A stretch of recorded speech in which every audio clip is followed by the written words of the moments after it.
So, back like I never left, huh? Hello, world. Sheesh, this is awkward.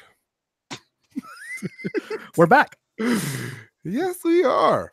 All right. Sound like Ekans for a little bit. He's like, yes, we are. Like that snake from the Jungle Book. Yo, I hated that snake from the freaking Which Jungle for the Book. Jungle Book? Yeah, I hated that snake. Yeah, Like, why I you? can understand that guy. Like, why you being like? He's such a fraud. That guy is such a fraud, yo. Like, like, why are you here? Yeah, like leave my man's alone. Like, what Anyway, are you we're getting off on a tangent. Oh, hello everybody. What's going on? Well, yes. What's going on, guys? This is your boy Jules McFly, joined by my co-host. Bye, Chris. And we bring you the Pinstripe Strong podcast after a brief hiatus. You guys are probably wondering, where the fuck are these guys, man? Like, what the hell? What's going on? What's going on? Where are you? So much is going on. And I actually went to DR. So that's why I was not able to be here. A lot of shit did happen, though. A lot of shit did happen, Sheesh. right? Yes, and we'll definitely get into that. We'll break that down. We'll talk about that. We'll react to all that stuff and everything. But that's basically what happened here. And but first, before anything, Chris, since we haven't spoken to you in a while, and people haven't spoken to me in a while either, how are you doing? Doing good. My mom was in a little accident, so I had to take care of some personal business, obviously. And try to stay on top of what's going on. I feel like I haven't really watched a full game until like this last series. Yeah. With everything that's happening. But other than that, she's in good health right now and everything is good. How about you? I've been good. Needless to say, there have been some changes in my life, in my personal life. You're a little darker there, a little tan. Yes, I'm a little tad. It is a nice, much needed respite with some cool people. But anyway, I don't know if we get into that, but it was. Yeah. It was really fun. It was really needed, and I'm glad that I was able to, have the opportunity to do it right now. But back to work and back to your regularly scheduled program. I don't know what the fuck. Try to do like a 1930s whatever. Yeah. we do have a lot of news. We do have a lot of things going on right now with the Yankees on the injury front. Obviously we got Paxton back today. He looks solid to you. Mm-hmm. He looks solid to me. He looks solid to everybody. So definitely it's good to have the big maple back. CC, from what I'm hearing, my sources, aka Twitter. It looks like my sources also. It looks like he's gonna be back this Sunday against the Red Sox. So definitely need big CC on the mound against this big series, and you know why. We'll talk about it later. Mm-hmm. Didi, after a short stint in Tampa, he's actually in AAA right now in Scranton.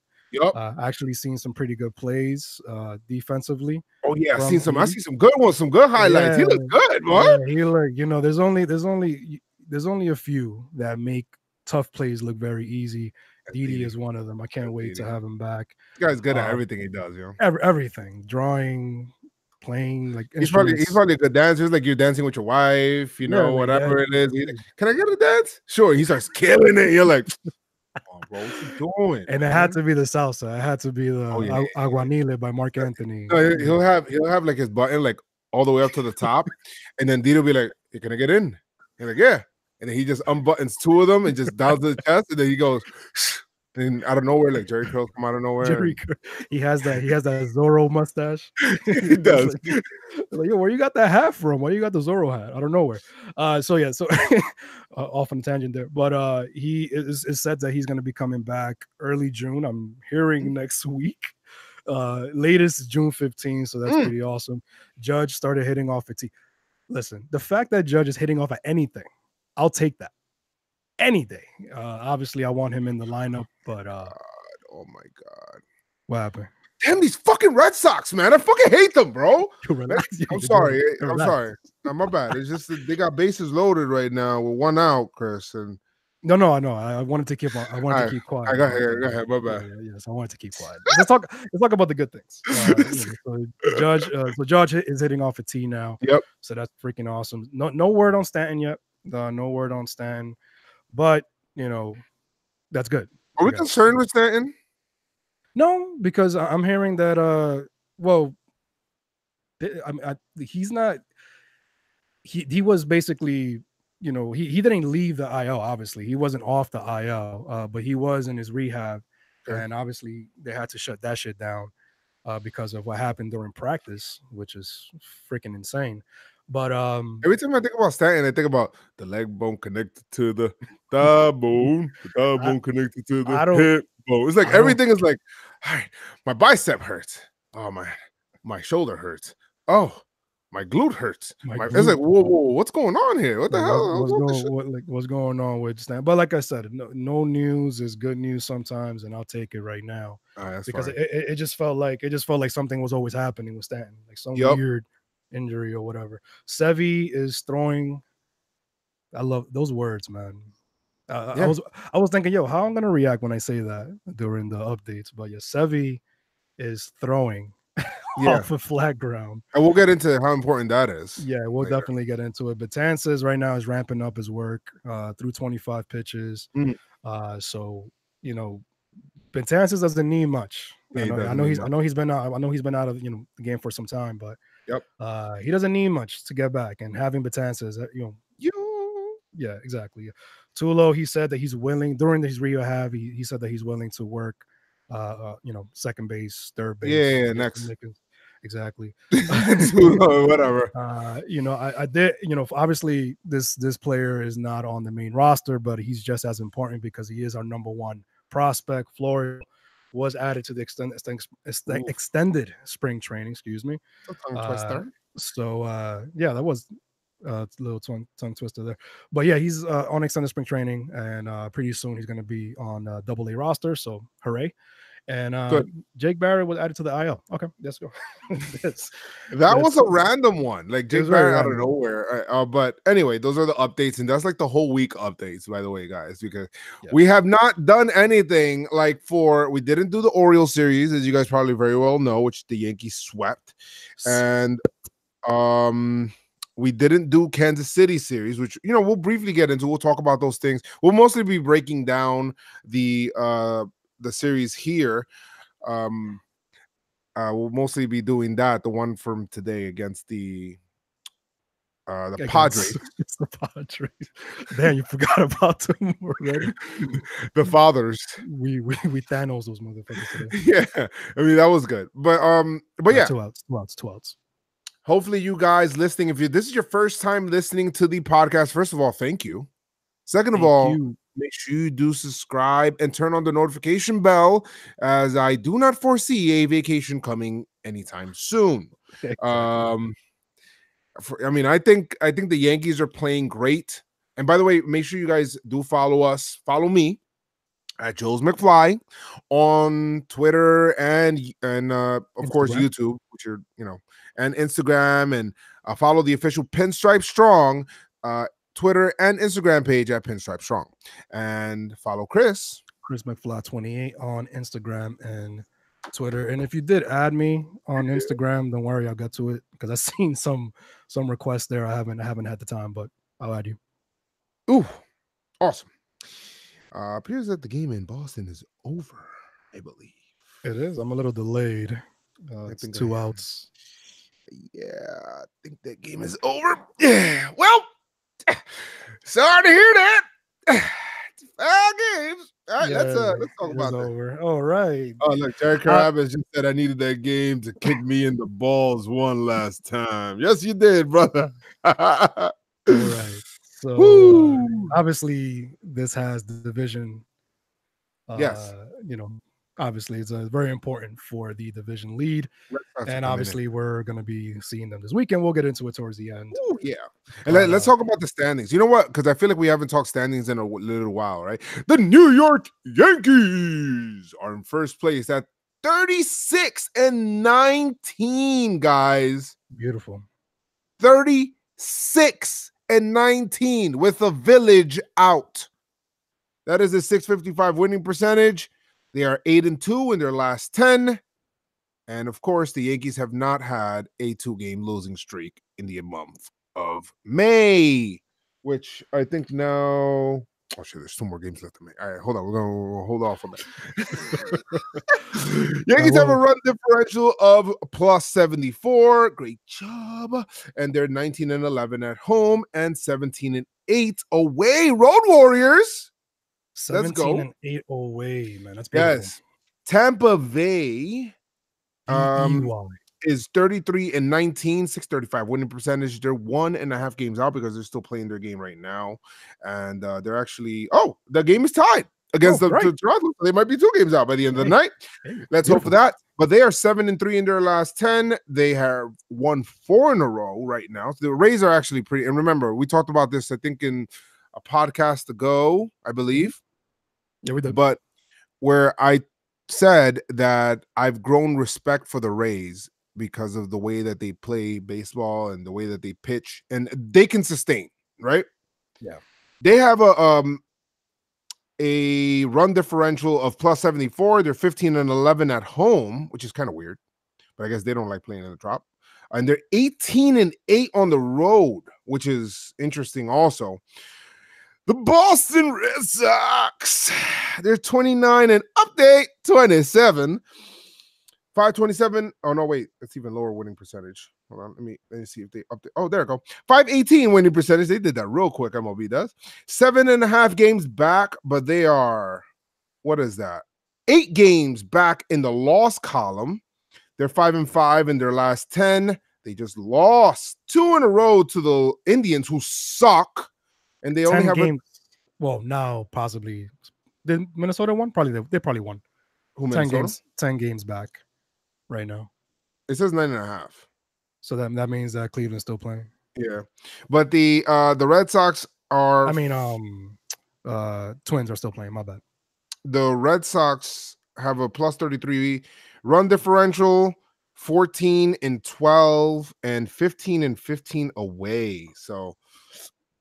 Whatever. Wow. And they're coming in for a nice, strong 4-game series against the Yankees, which we'll get into in a bit. Can't wait. Toronto Blue Jays, which after the Red Sox is like 50 feet of shit, and then Toronto, which is 21-34, 382. Oh my god. 15 games back, 3-7 in their last 10, lost 2 in a row. Hopefully they win tonight. Run differential of -51. They're 10-18 at home, 11-16 on the road. Jeez. And then another 50 feet of crap. And then another 100 feet of shit. And then you have the Baltimore Orioles owner, which we'll get into, Gleyber Torres territory. 17-39. How do they almost have 40 losses, which I'm sure that they probably lost today. Or they're going to lose today. Wow. 17-39, 304 winning percentage or losing percentage, or I don't know, or it is winning percentage. 19.5 games back. They're 2-8 in their last 10.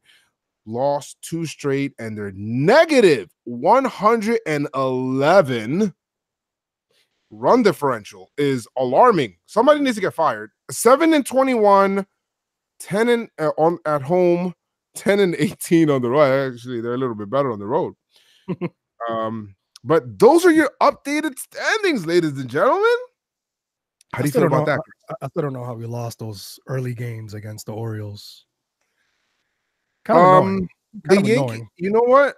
Maybe, but the Yankees haven't really, if you really think about it, the Yankees since that time, since they've corrected their shit, they've done the job against suck-ass teams. Unlike last year, it's felt like we didn't. It felt, even though we won 100 games, it felt like we left a lot on the table. It sounds so ludicrous to say, right? But people that are listening to me know what the hell I'm talking about. Yeah, it didn't feel like 100, like a dominant 100. Yeah, it felt like a cruise 100. Yeah, it's like, yeah, it's fucked up what we're saying, because it's like It's like we're not being appreciative for all the hard work. It's funny. We'll talk about, oh, Boone won 100 games. If Boone win, remember, let's just say Boone wins 95 games and wins the division. We'll be like, wow, what a job Boone did, man.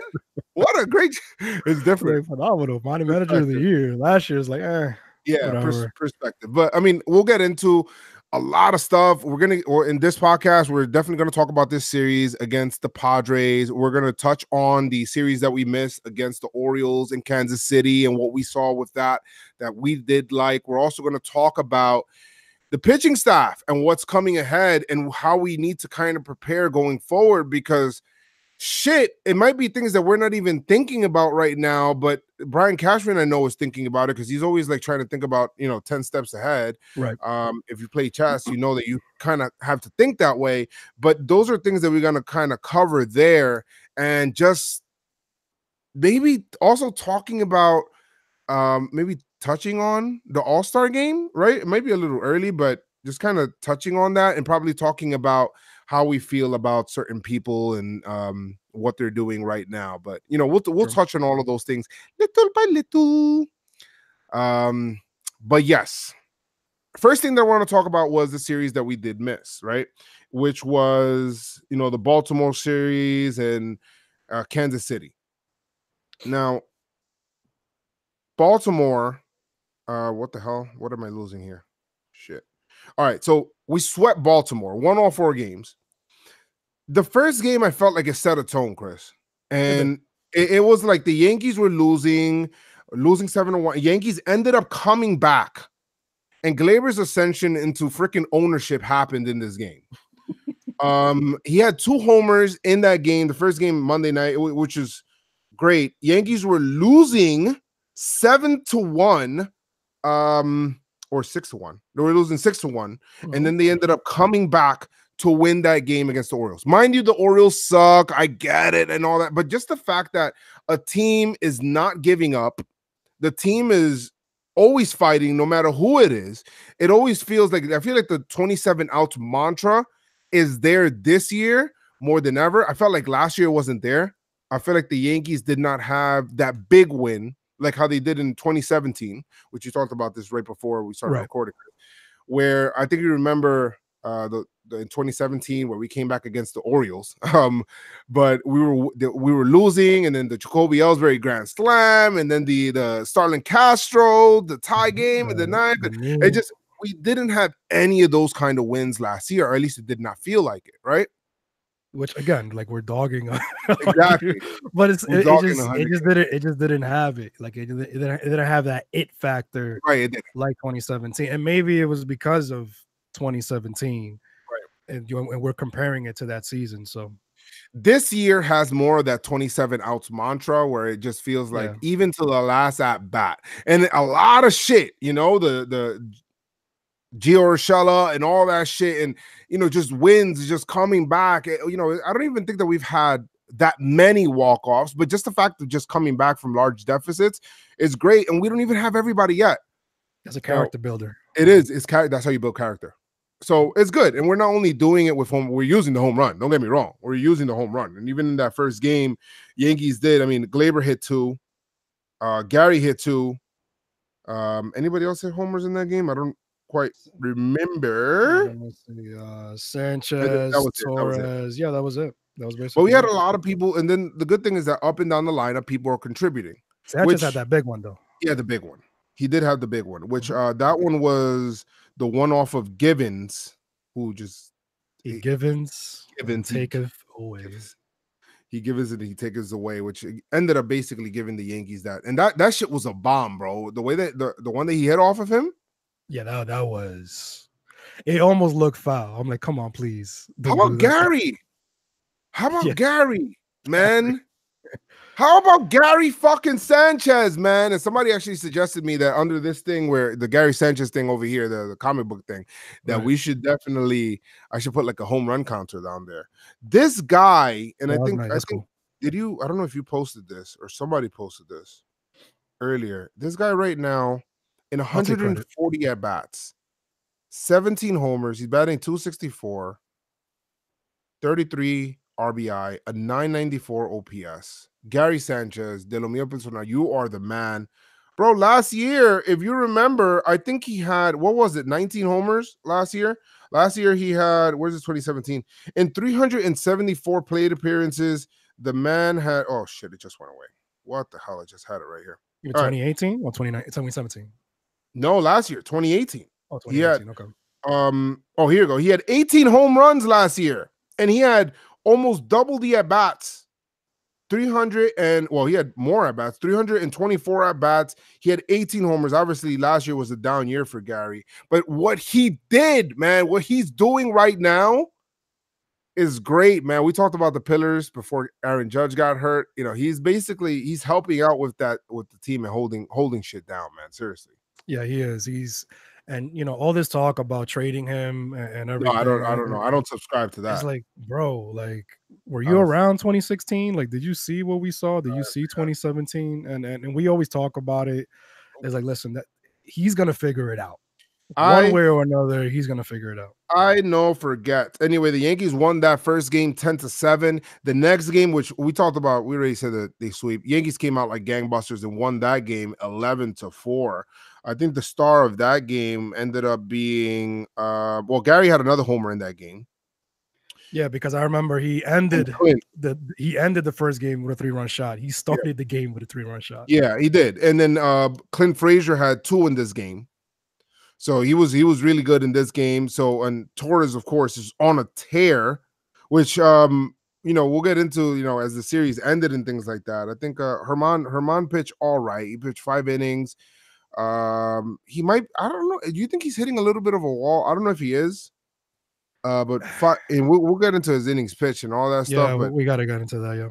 5 innings pitched, 5 hits, 3 runs, 2 of them earned. I thought he pitched all right, pitched good. I mean, didn't give him enough length, but Hale came in and basically got the save because he kind of saved the pen there. And Hale's been, pretty good. Him and Cortez actually, been all right, right? They've been all right.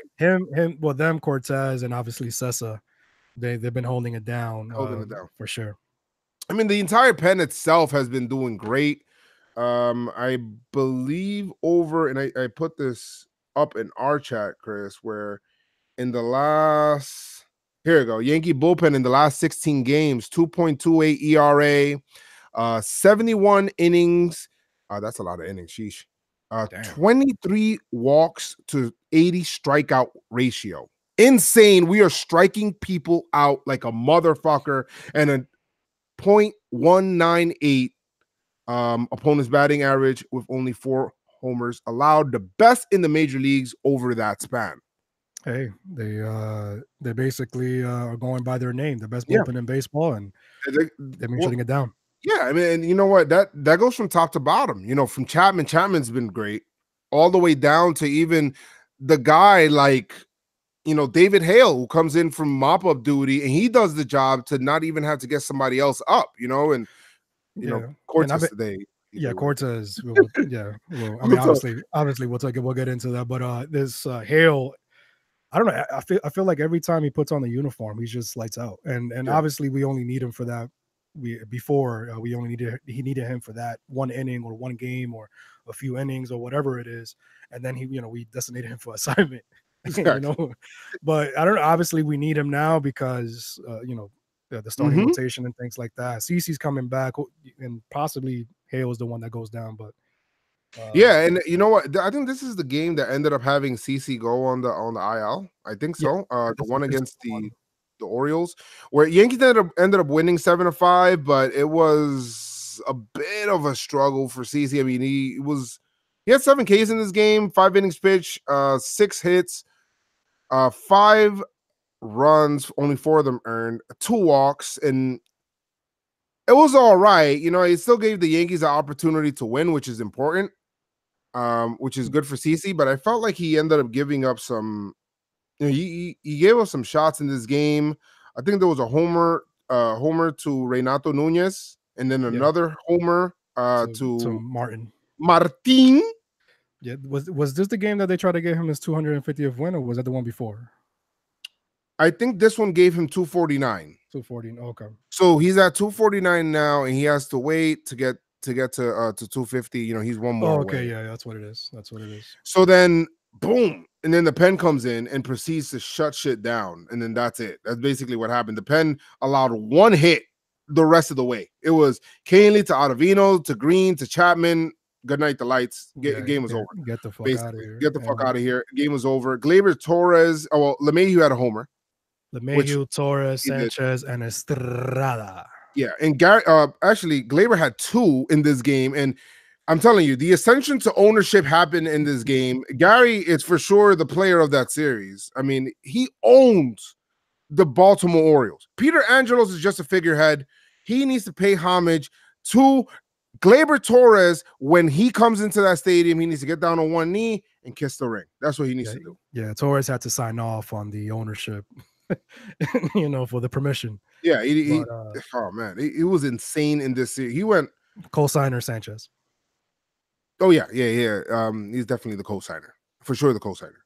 And then we have the next game, which was this one was the Tanaka game, which he came out and he blew these Orioles away. Only a 6 innings pitched, 5 hits, 1 run, only 1 earned, 5 Ks throughout that time. Holder allowed 3 runs though, and then Canely allowed a run also.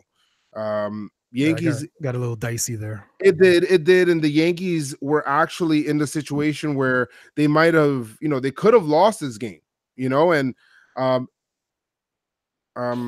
who was it? I think Clint had a homer in this game, which ended up tying it early in the 5th inning. Clint and Voit had homers in this game. Gio had a 2-run single to make it 3-1. Romine had a single up the middle. Yankees were 5-1. You're thinking, oh shit, let's go after the Voit homer. And then the Orioles started to mount some sort of comeback, and then they tied the game at 5. And you're like, fuck, man.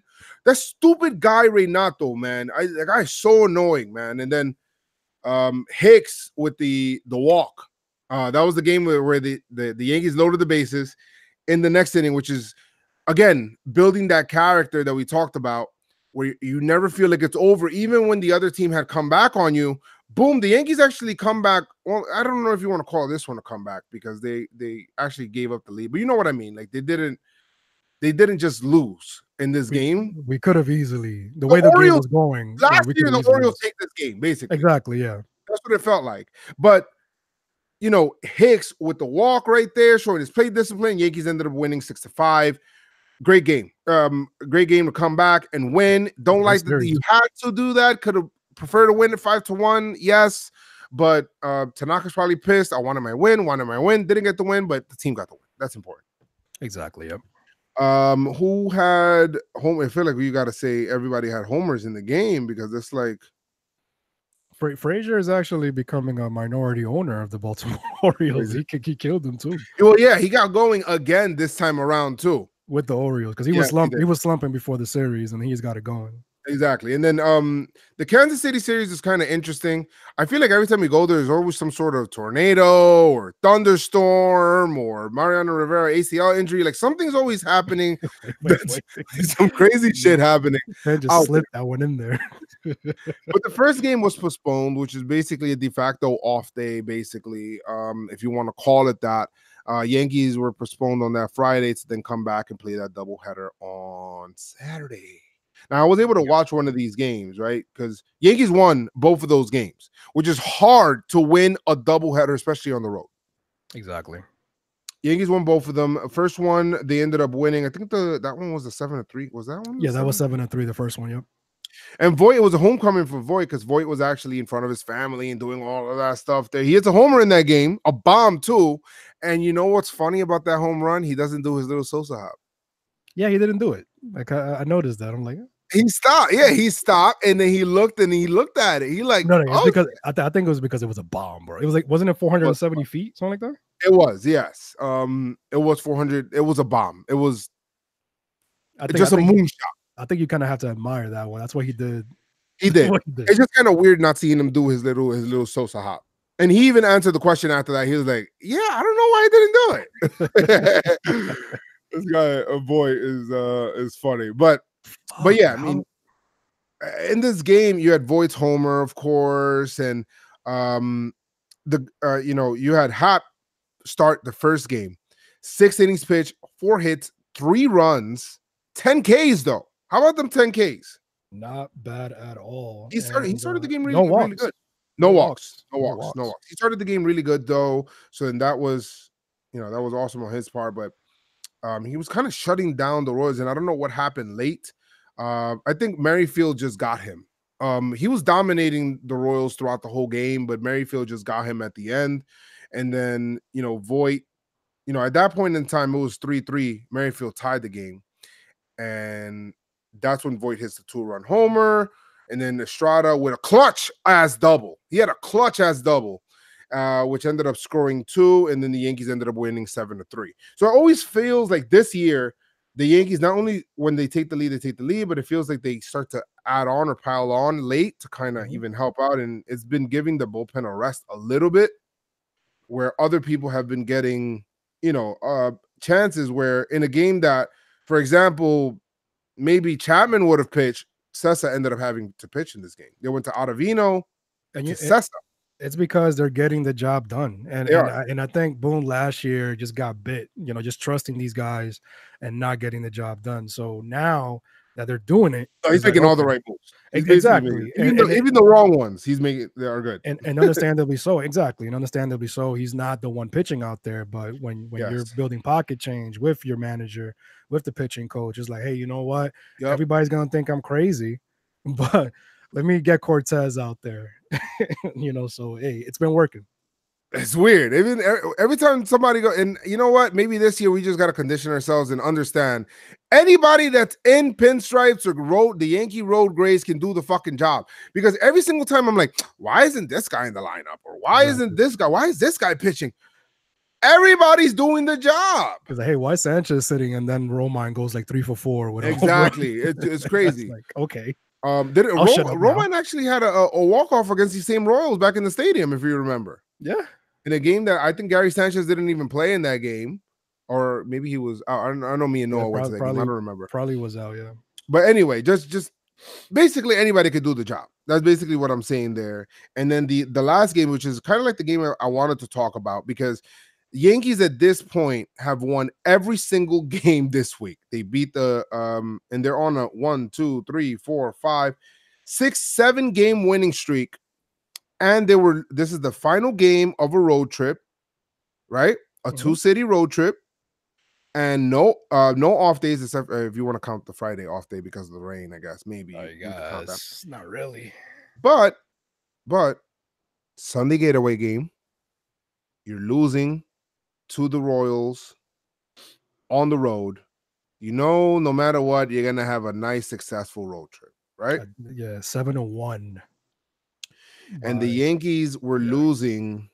What were they losing? They were losing 7-1. Yeah. From the 6th, going into the 6th inning, and they don't give up. Gleyber Torres, he hits a 3-run shot to cut it to 7-4, 27 outs. 27 outs, 27 outs. Yankees did nothing in the 7th. Yankees did nothing in the 8th. And they don't care. We're going to play all 27. And then in that 9th inning, man, that freaking 9th inning was awesome, bro. Like, I just love the way that they just don't give up and there's that grit, which Yankees ended up losing this game 8-7 on a Merrifield. I hate Whit Merrifield too. I just don't. Oh my God, I hate that fuck. Yeah. He's up to Mancini level, or he's getting to Mancini level. But he is. But Ian Kennedy, former Yankee farhand Kennedy, ended up blowing the save against the Yankees because the Yankees ended up mounting a comeback in the 9th to figure things out. Where single by Frazier. Yes, it was. It was single by Urshela. And you know what? This was remember, Morales grounded out, so there was one out in the inning. There was one out already. And single, Frazier, Urshela, single. Got 2 men on already. Let's go. Gardner struck out. Now you got 2 outs. We're down to our last out. Down to our last out. DJ LeMahieu. Go DJ. That's my DJ. DJ LeMahieu with the RBI single. Great job. Clint Frazier scores. Urshela the second. Runners on first and second. 2 outs. Luke Voit walks. We got bases loaded, baby. Let's go. And now we have Aaron Hicks, who ended up singling a ground ball to the right fielder. with Merrifield, which I feel like is in every update, and he ended up scoring Gio Urshela with the Gio Urshela and DJ LeMahieu. And now we're tied up, knotted up 7-7, baby. And that was awesome. Gary Sanchez, I thought was going to blow it open there, but he ended up grounding out. I was thinking, shit, this just suck. You know, it's good. We came back. But then in the very next inning, we were thinking we need a shutdown inning. Nestor Cortez is in the game. I'm thinking, why the fuck is Nestor Cortez in the game? Are you punting? Are you punting, Boone? Yeah, it just felt like, what the hell? We already tied this game, bro. Can we just, what the hell? And Merrifield flew out. Okay, you got, and then Alberto Mondesi, who changed his name, right? Didn't he change his, isn't it? No, it's always been Adalberto. No, what? It was Raul Mondesi Jr. Oh, yeah. What the hell? Why? Fuck, you change your name. Anyway, but he grounded out softly. So now you got 2 outs in the inning, down to your last out. You know, I guess the other team has 27 outs too, whatever. But Alex Gordon singles, Hunter Dozier singles. I'm like, whoa. Can we get this motherfucker out? And then Boone leaves him in to walk Soler. There's bases loaded. I'm like, what the fuck, Boone? Take this guy out. They visit the mound, talk to him like, hey, come on, throw a strike. This guy loves the bases loaded. He does. Boom, Ryan O'Hearn popped out. I said, you know what? If if we could get him out, we're going to freaking sweep him in the next inning. We did no such thing. Yankees wasted a Kendrys Morales 1-out walk and on to the 10th, which basically the way that it ended, right? Billy Hamilton walked. And that's the last person that you want to walk. Jonathan Holder came in. Billy Hamilton walked. Don't want to walk him. That is the last guy that you want to walk. The guy freaking sucks. Let him earn his way on base through hitting, not through walking, because he's basically a triple, right? Yeah, he is. He stole second, duh. And then there was a ground out, which kept this guy a second anyway. So now it's 2 outs. You're thinking, okay, let's do this. There was a single that went by Urshela. It was a bad hop. Urshela, to me, I feel like he's been so great. People expect him to make that play though, and he's been very, very, very good. He kind of got burned on that play. No, it took a strange, crazy hop. It did take a strange hop. I found it weird that he didn't at least block that with his chest, but still got by him. Whatever, you can't win them all. I wasn't that upset about this game because I felt like, you know what, and this is what I really wanted to talk about. The Yankees came back. Yankees were able to come back even after losing on a getaway day against a suck-ass team and all that stuff. They could have easily packed it in and say, let's just get ready for tomorrow, or get ready for the next day. We got the Padres at home. We're going back home. They could have easily done that, and they didn't, which I love that shit. That's the shit that builds character, Chris. Exactly. It builds character, and it was just amazing. Like, it's just, as a fan watching it, I could just imagine, obviously, the team, because as soon as you score 1 run, it's like, oh, yo, we got this. And, we're gonna keep going at it. We're not going to give up. As a fan watching that, is like, you know what? I'm going to die for this team, B. Because, like you said, they could easily just give up, quit. You know what? We're going to go home, start over. But it's just amazing watching this happen, watching this season unfold, but especially the injuries and all the crap that they've been going through. Yeah, I mean, it's nice to see that. And then that's when I think Gleyber Torres had a real interesting quote where he said a lot of people said the AAA Yankees, whatever, after all the injuries, hey, the AAA Yankees are in first place. Bitch! That's basically what he said. Pretty much.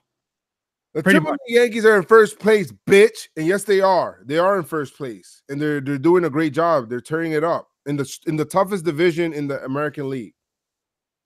Let's keep it going. And we did, coming into San Diego. Or San Diego coming in. Yeah, because we're coming back home cooking. Let's go. But yo, by the way, Didi today, he went 0 for 3. Played all 7 innings at shortstop. Hit his second ball to the warning track in right field, and he made some nice plays in the field. So he did make a nice play. He missed a potential double play, but other than that, the way he's just receiving the ball, throwing it, everything looks smooth, everything looks Didi. Make fun of me. Yeah, that was good. But yes. I was just really impressed with the way that and of course the competition is not the best competition, but I just love how they just don't give up this year, and I love that never give up attitude, because I feel like that's what you need for a team. You know, if you're going to be a team that's going to be winning, you have to have that never give up attitude. That's just my opinion. That's just how I feel. Red Sox had a whole bunch of those kind of wins last year where they're like, these guys are going to lose. You know, they're down 10-1 and they'll still come back and win. Exactly. So, yeah, I mean, it's just that. No, and that's why I said as a fan, you're like, damn, you know, like even when was it? I think it was game two of this San Diego series. Obviously, we'll get into it. We were down, and even though we came up short, it's like, you know, we have a chance to win. So, yep. Yeah, well, I mean, the first game of the series, and you know what? This series was interesting. Manny Machado coming in. For some reason, people are booing him. I don't know why. I don't know why the people are booing Machado. I mean, we still booed him in Baltimore. He's still going to be I know that, but it regardless. feels like people are booing him because he's not a Yankee. I don't know It doesn't that. make sense. I don't think so. Because why else would the Yankee fans boo a Padre? What the hell does a Padre need to get booed? It's Manny Machado. He always kills us. We don't like him. Get the fuck out of here. And that's why we shut him down this series. I guess, but yeah, we did shut him down. All right, but anyway, Green starts this game. Yankees go with an opener. By the way, the opener seems to be working for the Yankees because the Yankees are 3-0 whenever Green, starts as an opener, which is weird. Because I think you said in the chat, in the WhatsApp chat, you were like, oh my God, they're going with Green again, huh? But you act like it was a bad thing. Like you didn't know until I brought up this stat. You're like, what? That's surprising. It was pretty. Hey, listen, man, like I said, Boone, Rothschild, they've been hitting the right button. No, they have been. I gotta give them, if we're gonna give them shit. And you know what? You know who else we gotta give credit to? Marcus Thames. We got to give credit to Thames. Marcus Thames, man. We got to give credit to Thames because if you want to blame him, the Yankees suck at runners in scoring position. The Yankees suck when the runners are on base and all of this stuff. Last year, hey, the Yankees are doing fucking great this year in offense, just overall offense. I mean, it's just been pretty solid, yeah. Yeah, let me see if I can bring up just the offensive numbers real quick since I just brought that up. But here we go, team stats. Yankees are 6. That's major leagues. Let's do AL because it makes it even better. Yeah, let's do AL. Yankees are 4th in batting. They are 4th in homers. Mind you, this is with the village out. They're 6th in runs batted in. Where's OPS? On base percentage, they're 4th. They're 5th in slugging. 4th in OPS. What the hell is the Rangers? Basically, the Rangers. That's weird. It's because of this guy. I forgot this guy's name, the one that we wanted to trade for. Oh, Gallo, man, he's been freaking solid. Nah, but so basically in the top or the most important offensive, stats, we're top 5. Yes, that's not bad. That's not bad. Absolutely. And the Yankees are catching the ball too. I mean, they haven't had. In terms of like fielding itself, they've been a lot better defensively. If you remember last year, it just felt like they kept giving up runs with defense. Now they're 4th. They're 4th in the American League in defensive efficiency rating. I mean, that's not bad. That's great. I mean, I love what this team is doing overall. It felt like last year they were very lackadaisical with a lot of shit, facing bum teams, and they still won 100 games despite all that. Now this time it might feel like, and people still felt like not satisfied with winning those 100 games. By people, you mean us? Yes, it just felt like, did we really win 100? But that's false. Exactly. A lot of the American League is bad, though. I'm not even gonna lie. Like a lot of it is bad. There's a lot of like really bad teams. Bad teams, man. There's a lot of bad teams. I mean, Toronto, Baltimore's trash. I think Chicago's bad. The the Indians, the Central is all sorts of trash, which is, Detroit. Yeah. I give credit to the Twins record and stuff like that. They're 37-17. I get it and all that stuff. But when your entire division has a negative run differential, I'm sorry, but you're probably not in the strongest of divisions, but they can't pick their division, right? They could just kind of play in it.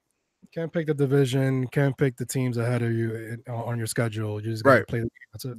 Just gotta play them. But the Astros also over there, 37-19, playing great. The West, the West is a little bit, yeah. Oakland is okay. They're kind of like around 500, and Texas is around there too. They're one game over 500, and then you have the Angels who are under 500, and then Seattle, which is so weird. I don't understand what happened to Seattle after the way that they started, but they have fallen off of freaking cliff, Chris. Yeah, I don't know what happened in Seattle, because they were talking about like, they're on pace, to win the division. Remember when I think they came to the stadium? Did they come to the stadium or did we go to them? I don't remember, but we went. Oh no, they came to us, a 4-game series. I remember that. Oh, they came. Okay. And I'm like, oh shit, this team, everybody's like, oh my God, these guys. And I remember the Yankees swept them. And I'm like, this is the team? This is your king. Yeah, they did. Like, I remember they took 3 out of 4 from the Red Sox to start the season. They were playing great ball, and then they face us. People were like, oh, your tough schedule is going to start. You're about to face the Twins, and then you're going to face the Mariners. And we won 3 out of 4, Seattle. Oh yeah, they're 3 out of 4. Sorry, we didn't sweep them. We won 3 out of 4 against Seattle, and then I was looking at the win versus the Twins also. Yeah, you're right about that. You're right. We won 2 out of 3 against the Twins. Yes, but anyway, back to this series here, the Padres series, because we got off on a little tangent. The Padres series. Manny Machado comes in. First game, we end up starting it with the opener. Yankees win this game 5-2, and then that was great. I mean, Yankees, Big Green started. Yes. It almost felt like an immaculate inning. He pitched great. That first inning, he blew them away. He blew out, like he blew them away, bro. He blew them away. In that first inning, he struck out Garcia, struck out Reyes, and then struck out Machado. Yes, it was like, whoa, what the hell? Yeah, I saw the recap. I was like, whoa, that guy was not playing around. He wasn't playing. He had a little like scoff in his face too. Like he looked like he was angry. And then David Hale comes in, and people are like, why are you not putting out Chad Green? And to be honest, Boone explained it after. And I'm just not gonna question Boone anymore because I feel like he knows what he's doing now. But Boone after was like, I wasn't gonna go to Green. We were kind of tempted, but we said now with the usage and everything like that, we're not gonna. So it looks like that he's starting to. Well, he knows how to manage the bullpen a lot better, how to navigate a lot better. He said, I'm not going to go to Greeny there because of his usage. I didn't want him to go to Greeny either. I don't know why anybody was complaining. Like, listen, just don't try to reinvent the wheel. It was the same issue that I had also with Holder. It's like, bro, he comes out, Holder comes out great for 1 inning, and then the next inning he's like he gets destroyed. It's just people second guess the stuff after the inning because Hale gave up 2 runs. Now that's all that he would give up, though, right? Hale was getting bismacked. Like he did in that first inning, but then he would then go 4 innings of 3 hit, 2 run, 1 walk, 4K ball. I'll take that any day of the week from him. Great job. So he comes in, he kind of keeps it there. Yankees end up saying, okay, well, whatever. They ended up getting 2 or and whatnot, but it doesn't even matter. Yeah, they got 2, whatever.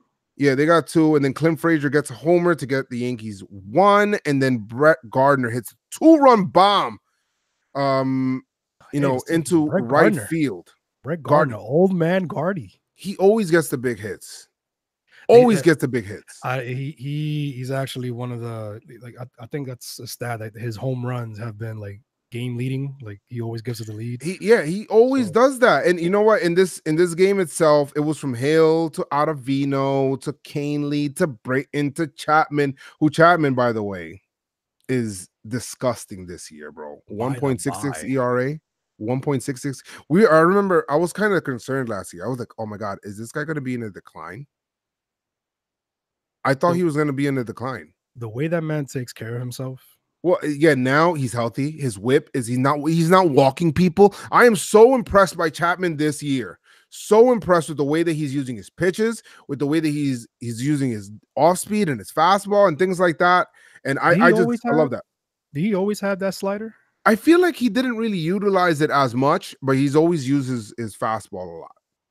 That slider's nasty. It is nasty. It is nasty. He has a change also that he uses from here and there, but Yankees end up shutting down everything there. Yankees don't score again until the 8th inning where Gary Sánchez comes up and hits another homer, his 16th at that time to right field. A short porch job. Do I care? Hells to the no. No.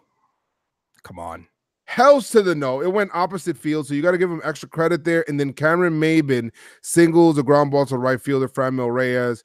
Gleyber Torres scores because he's always on base. And then Cameron Maybin second on a fielding error there. But Franmil Reyes, I was looking at their outfield, and they made some errors in that outfield, and I'm like, yuck. Why does it feel like we make other people's defense look silly? It's like, yeah, that Baltimore series is like, who is that guy in the outfield? It was just silly. Chapman just comes in, closed the door. He allowed a double to Machado because obviously Machado had to Machado. Yep. But other than that, clean inning, 5-2, Yankees win. The Yankees win. Next game was on a Tuesday. You know who pitched on a Tuesday, baby? Tanaka. He had a rough start to his game. Yeah. It's funny because I was watching that game and I was like, why he looks like he's really, really struggling. Yeah, you said this motherfucker doesn't look comfortable. He doesn't look comfy. The umpire wasn't helping. No, the umpire sucked. This is a game that I went to with Noah. So it was me and Noah. We were in right field. Tanaka he did not look like Tanaka. First of all, whenever Tanaka has 2 walks. Whenever Tanaka has a walk, you're like, I don't know. He might not be having too much of a good night. Tanaka's line. His pitches were up. I don't know. He just looks. Yeah. He got bit by a 3-run homer early in the first inning. Machado had an RBI single. That was a stupid bloop. It was. You're not thinking anything about that. What concerned me was the Eric Hosmer 3-run bomb. 3-run homers, ladies and gentlemen, will win you or lose you baseball games. Lose you games if you're giving them up. Win you if you're the one hitting them. Yes. So Tanaka then does his Tanaka thing and says, you know what? Let's hold it down here. And then he ends up holding it down and giving the Yankees a chance to come back. Tanaka's final line, like I said, 6 innings pitched, 9 hits. Sheesh. 5 runs, 4 of them earned, 2 walks, 7 Ks, 1 home run. But in that, coming up, the Yankees start to mount their comeback because, of course, 27 outs, right? Gary Sánchez. It's becoming an everyday thing, guys. 17th homer. Almost right? Almost. 17th homer of the season to make it 4-1. San Diego. This is the one that I think that kind of killed the Yankees and their comeback. And the Yankees have come back before, but it's just sometimes you just want to kind of hold them there. If anything, mentally for the other team, because they have a really good closer, believe it or not. Their closer, Kirby Yates, former Yankee. Yes, Kirby Yates is leading the league in saves.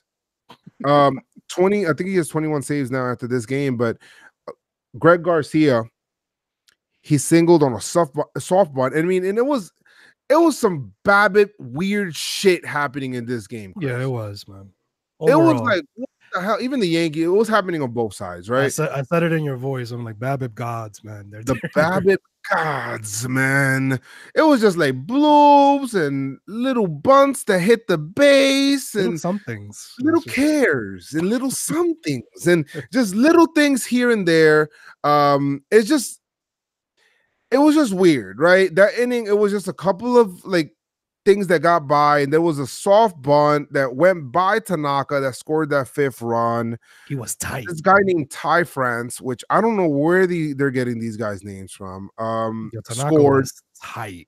Tanaka was very upset. Yeah, he was angry, man. He didn't get that. He knew that would have definitely saved the run for him, and he's a guy that prides himself on fielding his position. So anyway, it is 5-1 Yankees after 6. Bottom of the 7th inning, DJ, go DJ.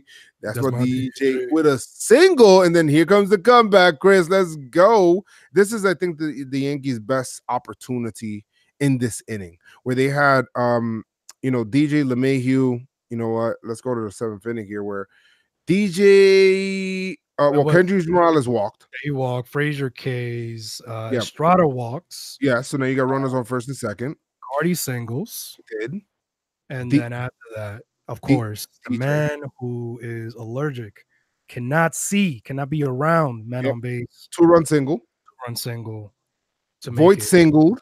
That was like a soft little ground ball that hit third base. That was the one that I was saying that hit third base, I think, with Luke Voit.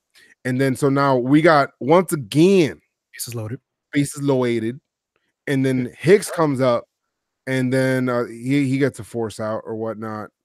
A run scores. It is 5-4. Gary Sánchez, you're thinking, oh my God, he just went yard earlier in the game, flew out, and the rally. But there's more to it than just that, because there was one pitch that the umpire called a strike that changed. Well, yeah, I'm sorry. How could I not talk about this? Thank you so much, Chris, for bringing that up. No problem, bro. Gary struck out, and you know what? This is something that that Jake said.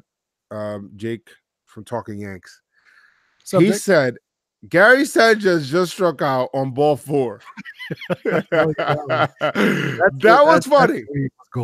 I don't want to laugh, but that was funny. I don't want to laugh. I don't want to laugh, Jake, but that was funny. A nice Curb Your Enthusiasm reference. But shit, man, this motherfucker, bro. Like, I hate it when umpires determine the game. Bro, it's just horrible. He was all over. He was so bad that Michael Kay was like, when they mentioned him as a third base coach, he was like, yeah, man, he had that guy was horrible. He had a conspicuous night last night. Bro, he was all over. He was not consistent at all. Man. Not at all. But I mean, it cut the rally short. But he was bad for both teams, though. It wasn't only for one. So you gotta at least say that he was consistently bad. He was consistently bad. Consistently inconsistent. Consistently inconsistent. I like that one. Consistently inconsistent. And cut the rally short. And obviously the Yankees didn't do much after that. No, nothing else. I mean, there was no other scoring. Yankees ended up in the 8th, went down 1-2-3. In the 9th, they ended up having this is where Kirby Yates came up. Yeah, Gio pinch hit. With a single. Yes, he did. He got a single. Jesus, man, that's tough, man. To not play the whole game. I always say that, like when the Estrada, with that big hit by Estrada, just sitting on the bench the whole time. There's people saying that he's overrated, man. They're saying that Gio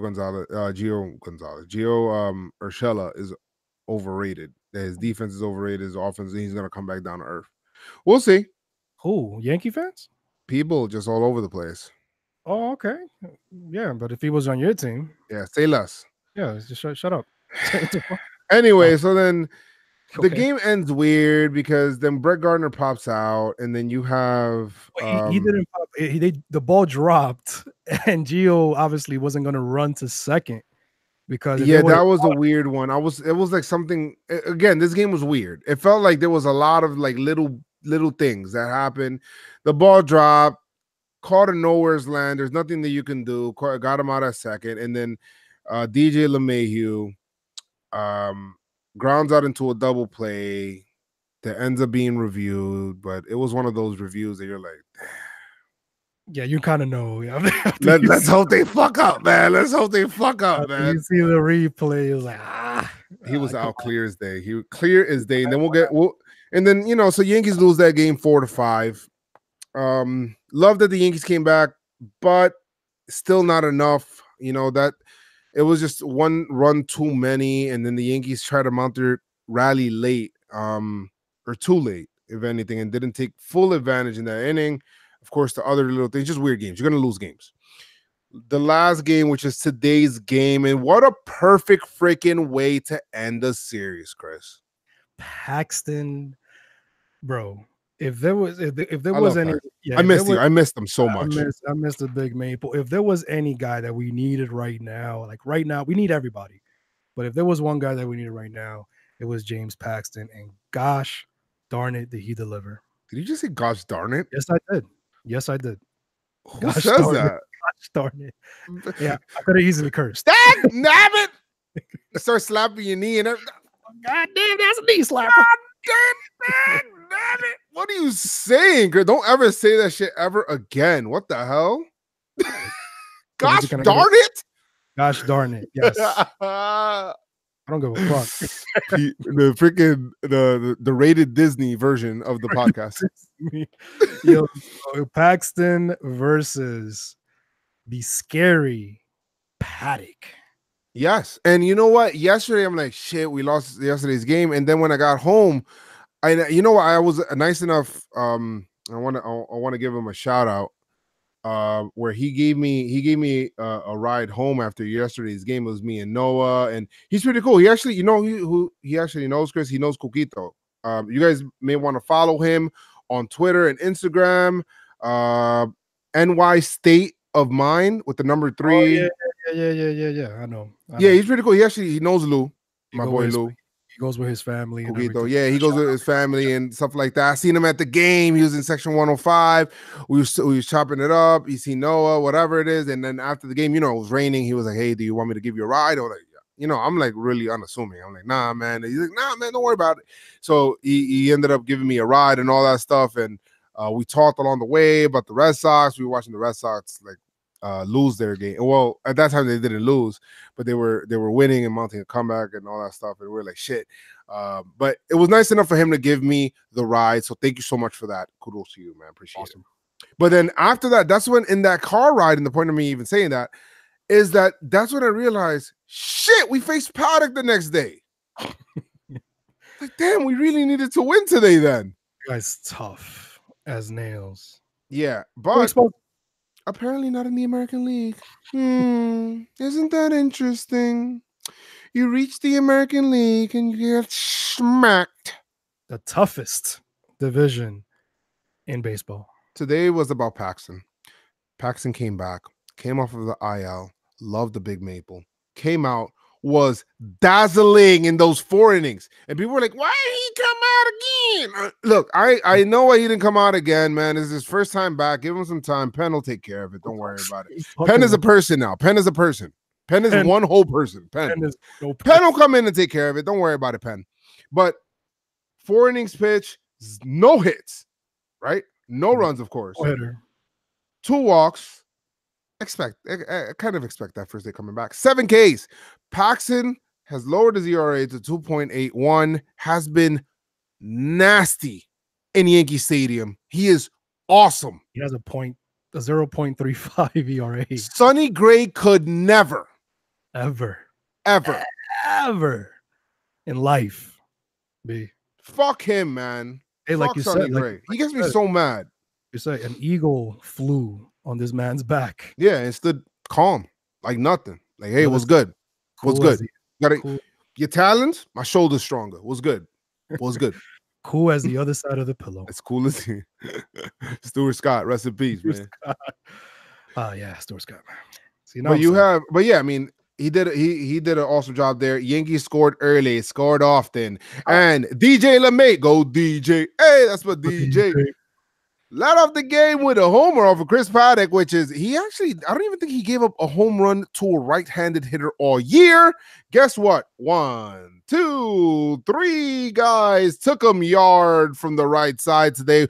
Welcome to Yankee Stadium, big boy. What's crazy is that DJ ended the game before the previous night, obviously yesterday, on a double play. Obviously. So I'm pretty sure he could turn the page, baby. Turn the page. You got another day, another game. Let's go. I'm pretty sure he couldn't sleep. He couldn't wait to get back. Got to the ballpark. Homer. Quick work. Homer, right to left field. So it wasn't a short porcher, right? Luke Voit, homered. Let's go to left field. Let's go. 14. Bottom of the second inning. Let's go. Gio Urshela. Let's go. Join the party. Boom. That shit was a laser. 3-zip Yankees. Let's go. Yankees, by the way, Yankee on the pitching side just throwing up zeros. The game was almost over like after Gio, because Gio actually had I think he had a 1-2 count. Penn did So, what they did. yeah, and Gio had a 1-2 count, and it Yep. was like he was like being overmatched a little bit, and then all of a sudden, Yep. I was like, oh, he's out. Bottom of the 5th inning, Gardy with a underrated. You said you wanted a Gardy slapnut hit. Nice slapnut double, which is like you just put the bat on the ball, like one of those annoying Johnny Damon, like put the bat on the ball, just loops. I wanted one of those, but I'll take a sac fly. I do. All right, so sac flies underrated, of course. And then Yankees are up for 2-zip. And then Cameron Maybin, who creates this run by himself. And the reason we're not talking about San Diego is because they didn't do shit. They didn't do shit. And yeah, we don't need to talk about them. But this is not talking Padres or freaking Padres strong. But yes, so you have these guys here in the 5th inning. Fucking Maybin, man. I love that guy, man. Maybin hasn't done anything wrong. At least for me to be like, you know what, get the hell off my team. No way. Maybin can stay. And at the end of this breakdown, I'm actually gonna admit something because this guy's proving me wrong, and I'll get to that later. But Cameron Maybin, he gets on base. Yes. Steals second. Yes. Steal third. Yep. And gets scores home. Yeah, gets by on the throwing error. Let's go. 5 run, like a 5-zip Yankees. Let's go. Wow. Meanwhile, Yankees on the other side are just mowing them down. They don't even care. And Adam Warren comes in to face the Yankees now, which is weird. He ends up coming in. When did Adam Warren come in? And Adam Warren came in the 6th. In the 6th, he came in the 6th. Yeah. But in the 7th inning, this is where it got interesting. Luke Voit hit a triple. You know how hard it is for that freaking tree trunk neck motherfucker to get around on a triple, and he was hustling, bro. He was hustling. They were laughing on the bench. I love that they were having fun. But then he ended up scoring on. He came to a triple, and then Gleyber bomb, 2-run bomb to score Luke Voit and himself, showing him, hey, big guy, I got you. I got you. You know what I mean? You can breathe easy. This is how you do it. And it's actually a good thing that the home run came around, because when Kendrys Morales grounded out, Luke had a chance to score, and he didn't move for some reason. So then Torres came up, and I brought the big bailed him out. 14 home runs. 14 for the 21. I think he's 22 now. 22-year-old Torres, Luke Voit, the prince who was promised, Prince of the Bronx. Torres, 14 home runs. Luke Voit, 14 home runs. Fucking Luke Voit, man. That is all she wrote there. I mean, from Paxton, and then Green, and then Ottavino, and then Holder, and then Cortez Jr., which you'll talk about him right now, but nothing but zeros in terms of runs. Yeah, which is a dominant game. The Pen only had 1 walk and allowed 4 hits. So it was almost like a fluke. The loss. It was almost like a fluke. It was like, yo, really, man, we gave you guys that game though, but whatever. Exactly. So Cortez, for some reason, in the 9th inning, just wants to make it interesting, and he loads the bases, gets out of it with a ground ball right back to him. Ends up going a 1-2-3 double play, and then ends up getting the final guy out. So yeah, it's nice. This guy Cortez loves playing with fire, man. He's just weird. He's like one of those, he's one of those kids that's probably like burning ants with like a magnifying glass. He loves watching just to do it. Yeah, he loves watching. He's like, yo, bro, come on, man, we're playing tag, man. Like, well, I know. Let's play with matches too. Don't worry about it, man. I got these box of worms, man. I'm gonna just throw a match in there and see what happens. See what happens. What's wrong with you, bro? Let's go by the lake. I think I saw an alligator there. Let's just, bro. Yeah, no, man. Yo, there's a skunk over there. Let's run to it. No, man, we go this way. Like, why hang out with you? I don't know. What are you doing? Why am I your friend? He's like, Cortez, don't be that guy. Yeah, don't be Cortez, man. This guy's walking tightropes, man. He's freaking Robin from Batman and shit, walking tightropes. Whatever, man. It's so stupid. But yeah, so the Yankees won this series, and Shit, we haven't done Pinstripe Strong Performer in a while. Yeah, we haven't done Pinstripe Performer. Well, we're at home, so who do you got?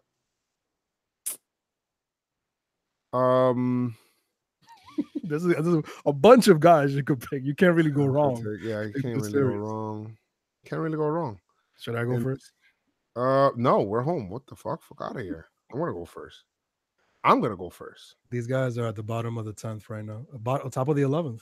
Who, the Toronto? Toronto, and did Drury just hit a home run? Let's go. No, it's not. It's a Drury, the man that keeps giving. Let's go. It's a double. It's a double. God damn it. Oh, no outs though. So let's see. Yeah, fine. All right. So anyway, so I'm probably gonna go with.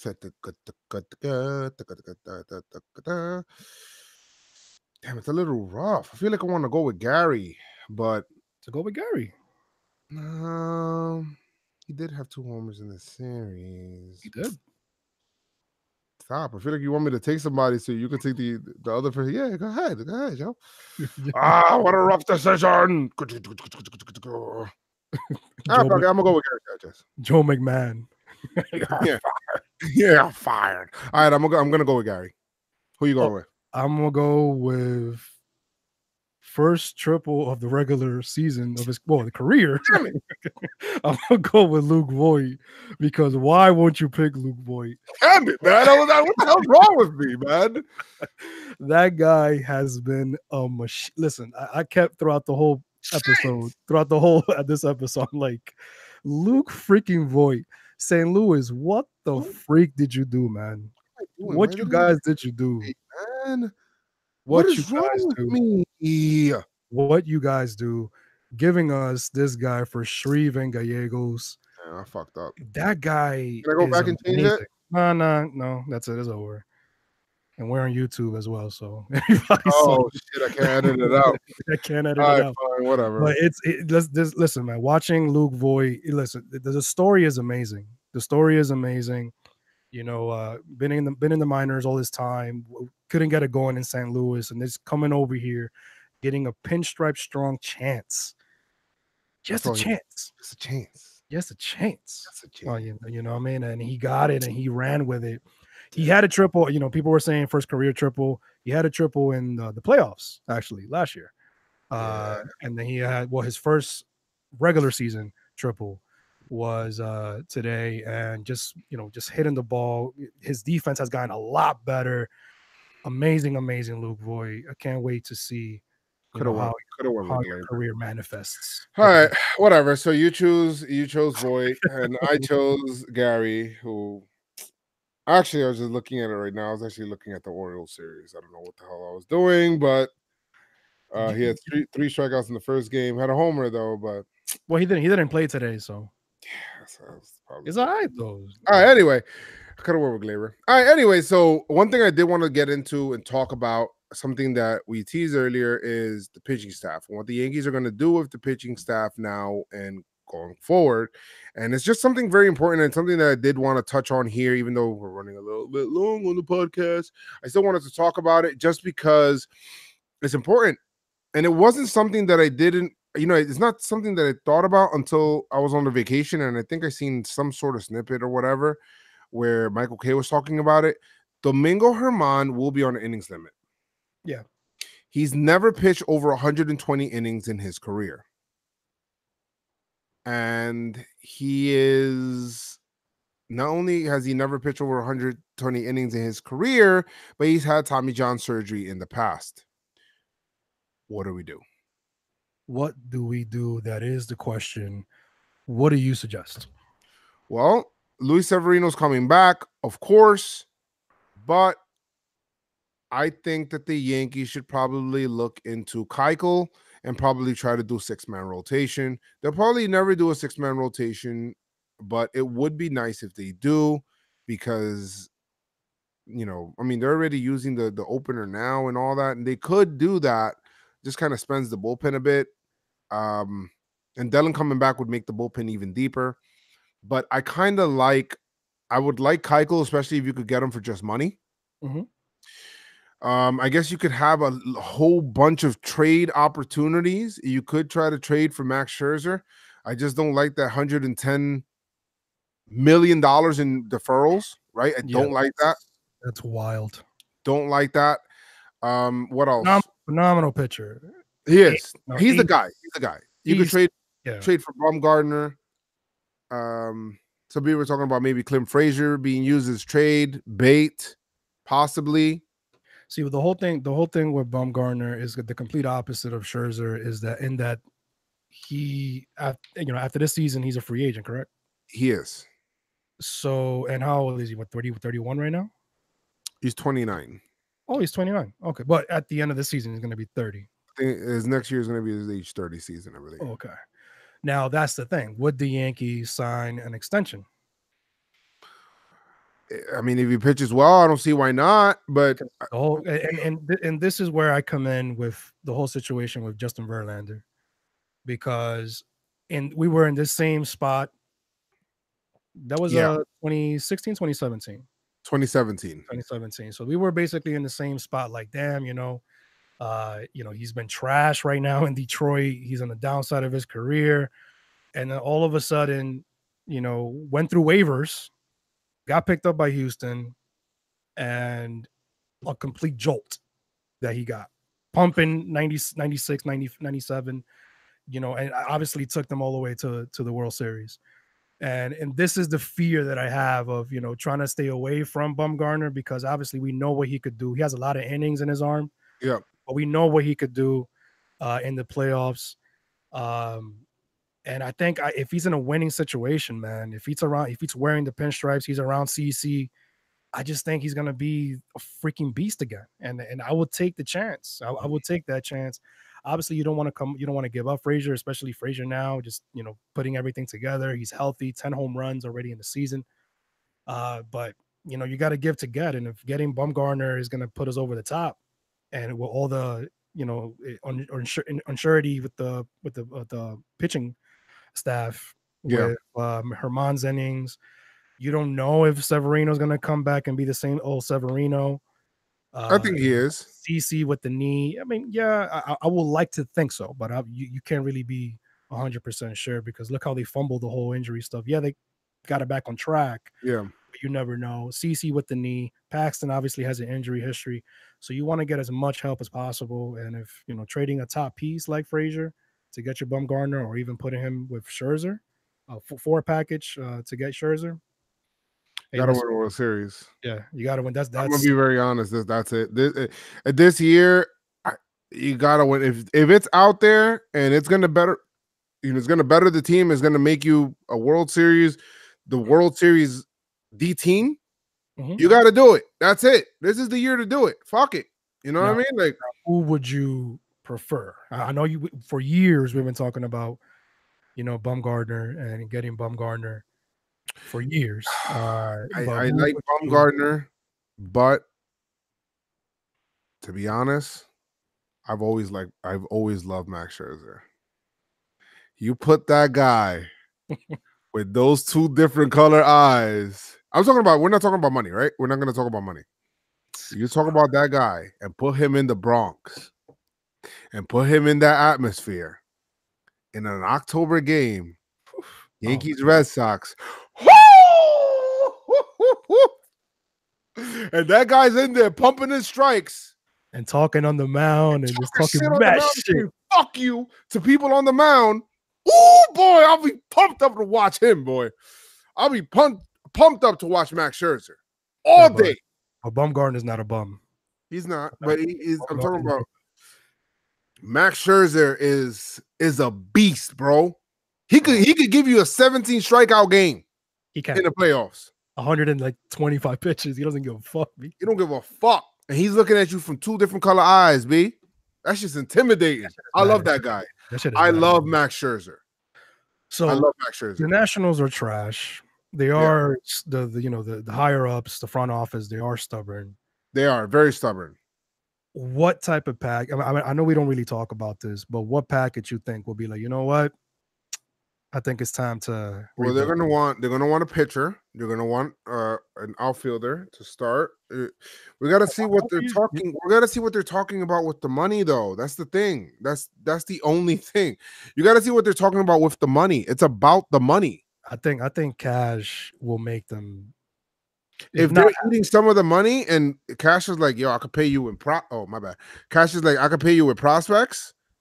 You know, but I need you to eat some of those deferrals because I'm not taking all that deferrals. Fuck out of here. You guys made that stupid ass. They want to pay him $110 million after his contract is over. How the hell does that make sense? I don't even know how they even got to that point. Like that Scherzer's agent is a fucking god. That shit is crazy. That's just worse. That shit is worse than Bobby Bonilla.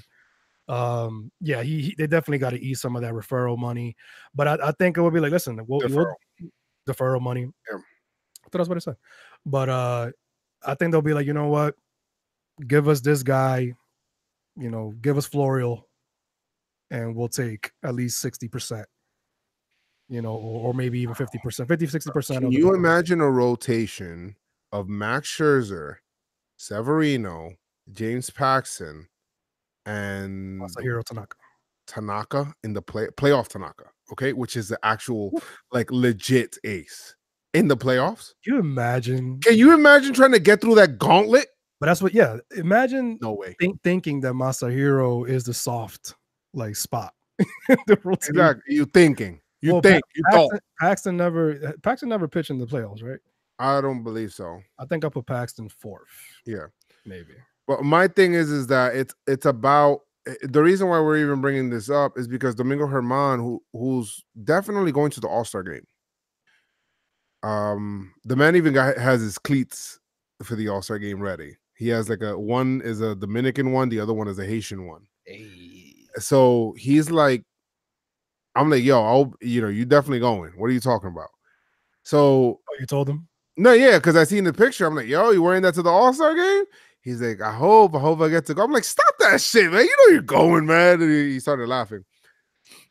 But yeah, I mean, it's I think, well, he'll definitely go, but I think that is a legit concern, and I think you might see him in the pen or something. Yeah. Or if the Yankees go to a 6-man rotation, then that could limit his innings. I think they have to do both. I think they have to do a 6-inning rotation and then also limit his innings by getting him in the bullpen. But the thing is that what's the alternative? Exactly.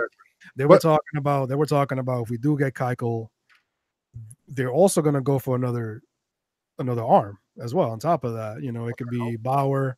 I don't think Cleveland will be. Where are these guys pitching? No, exactly. I don't think they'll be going for that. But they were talking about the Stroman as well. But I like Keuchel. Okay. And if you do have to get another arm, I really like the idea of Scherzer being that ace right next to Sevy.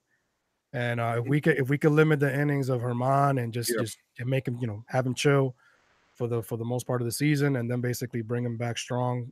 Towards September. He's definitely not going past 150. I'll tell you that right now. There's September, no way. And honestly, I think Germán will be like the long relief or middle relief in the playoffs. Mm-hmm. And listen, he could shut it down. He can. I don't know, man. It's exciting to even think about this because especially he has a little like El Duque in him, doesn't he? That's who I picture every time he pitches. And he reminds me of El Duque. With a much faster fastball. A much faster fastball for sure. Anyway, I mean, is there anything else, Chris? Anything else on your mind that you did want to speak about, that you wanted to bring up, or anything like that? It's been a long time. For the people that keep saying that the Yankees have an easy schedule. Oh, I don't give a shit about that. I don't give a shit about that. The Yankees. There's only 4 teams in the majors right now that have a winning record against a winning record against teams with a winning record. And one of those 4 teams is the Yankees with a 10-9 record against those teams. So, hey, shut up. Worry about your fucking shit. Worry about your team. Yep. And stop talking this nonsense here. I'm just happy. I'm just excited. I'm just excited where the team is at right now. I was actually I had a star sticker against this series because I wanted to see Machado in the San Diego uniform in Yankee Stadium. Yep. Glad that we took 2 out of 3, and this is a big series coming up. There's a big, huge series, and that maybe the Red Sox are not the Red Sox of last year, at least not right now, Mm-hmm. but it's still a strong team. They have their whole roster.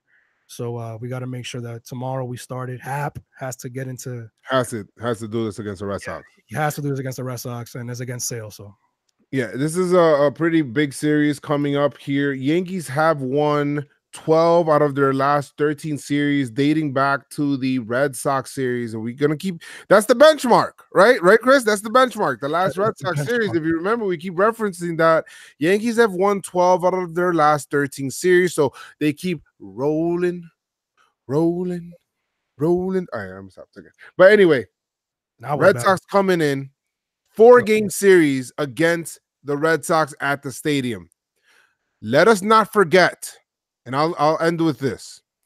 Let us not forget what those motherfuckers did to us last year in that 4-game series up in Fenway, where we were kind of teetering.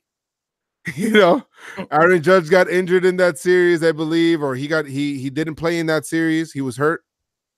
And because we just finished facing Kansas City, ironically enough, right?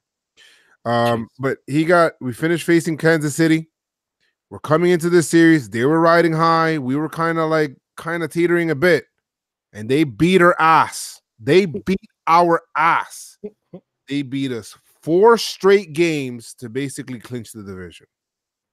They clinched the division that night. Yeah. Basically. That last game, that Sunday night baseball game with Holder, when Holder forgot to play baseball, how to play baseball, he threw the ball away, forgot to throw what base he was going to throw to and all that stuff, and allowed the Red Sox to come back with that final game. That was that wasn't one of the first games of the series, but I think Chapman blew it up in the last game. Everything just happened bad in that freaking series. Sánchez wasn't in that series. We have Sánchez this week. They have David Price. You know what that means. Father alert. We're playing well, playing great. We got our second look at the Red Sox again. 4 at the stadium. Let's fucking go. Let's do it. Let's do this. All right. Let's go out here. We could sweep. You know what? 3 out of 4, right? But yeah, I'm taking the modest.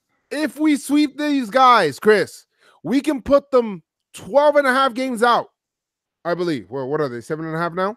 7.5, 8, 9. 7.5. If we sweep them, they'll be what? 11.5? Yeah, they'll be 11.5, 12 in the loss column. Yeah.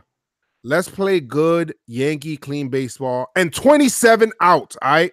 But like I always say, guys, make sure you guys keep your pinstripes on. Keep them strong. And let's go, Yankees. Tell them, Noah. We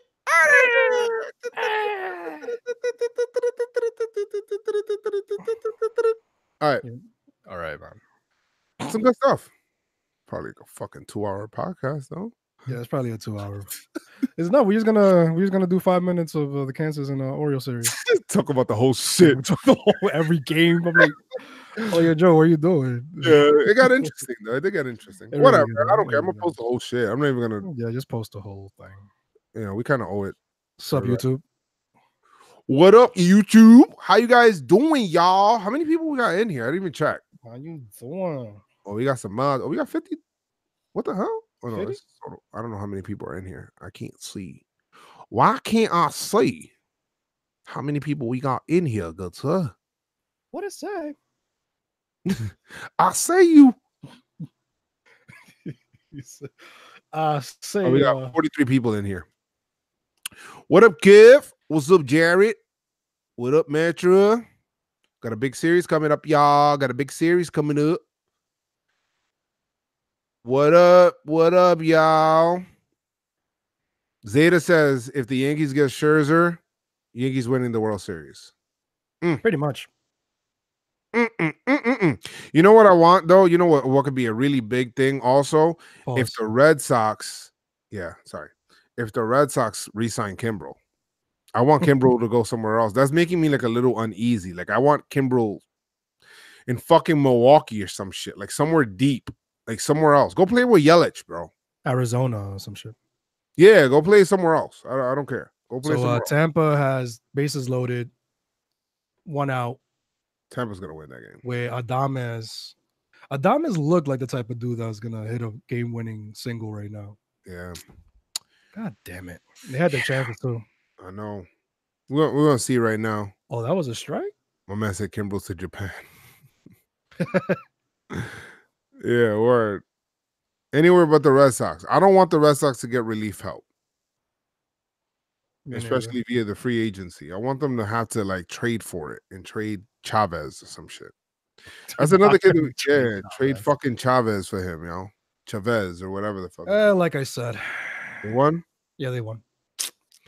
Fuck. Well, you can only do what we can do. Empty ass stadium. Fuck these niggas, B. What? Yo, we only had 4-3. Look at that.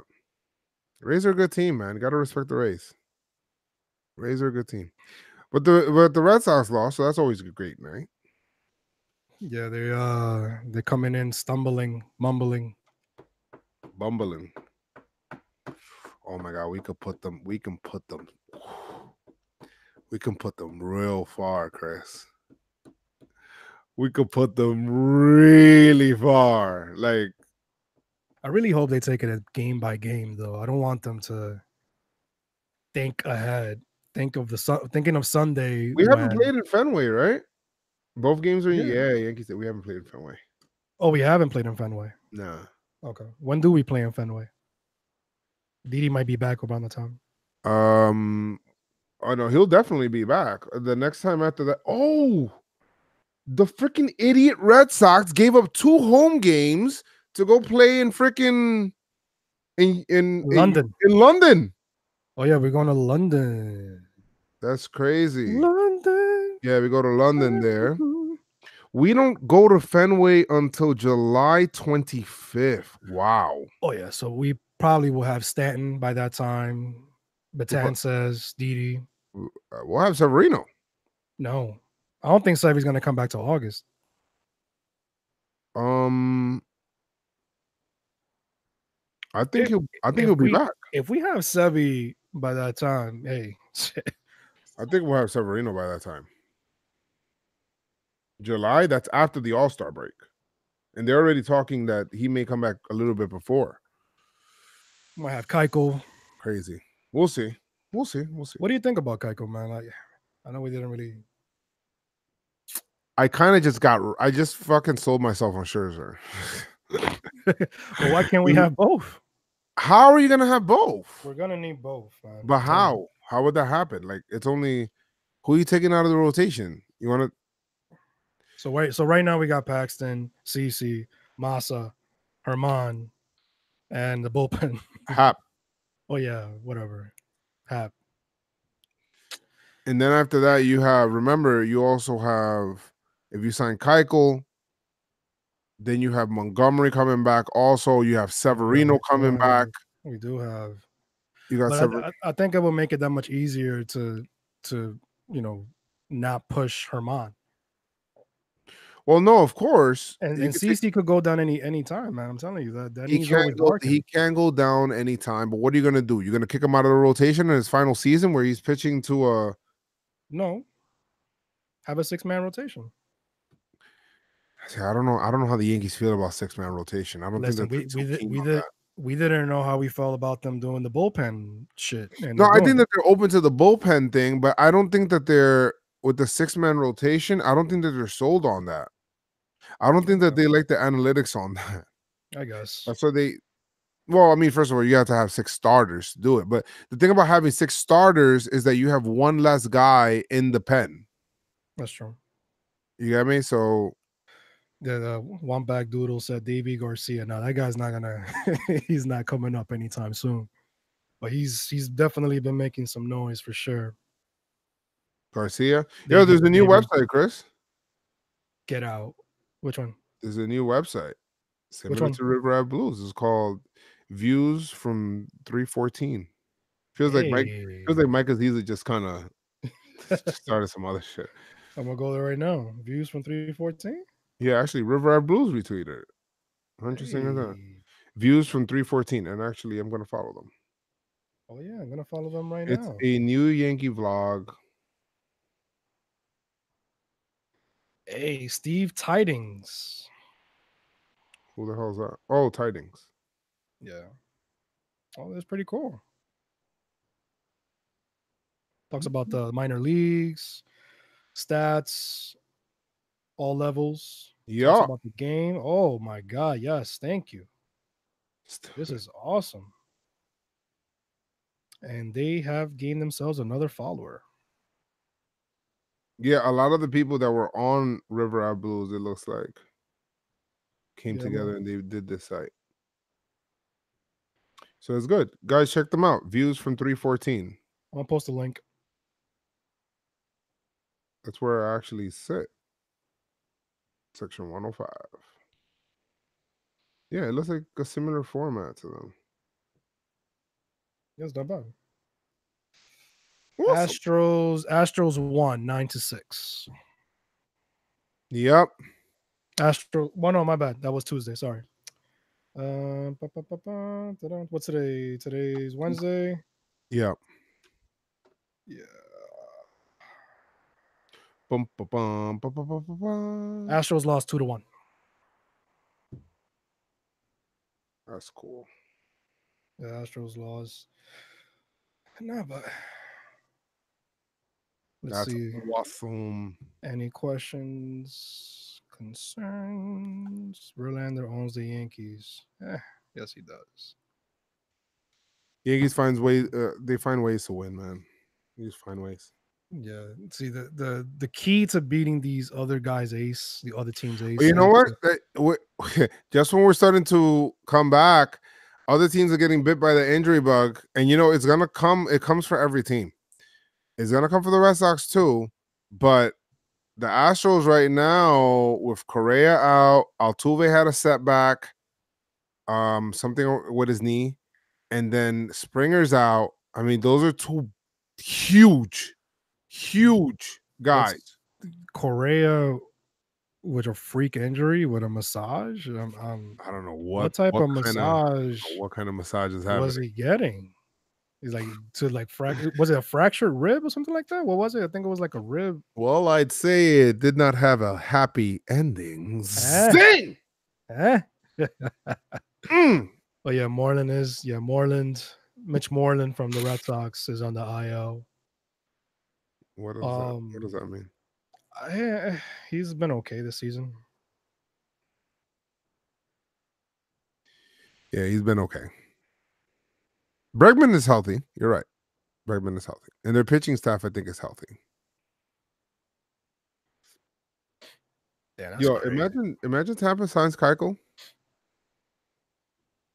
If Tampa signs, listen, it's to the point where I don't want to get into this narrative like, oh, let's sign these guys because we don't want the other teams to sign them. But I don't know. I just feel like Keuchel is a game changer, and all he costs is money.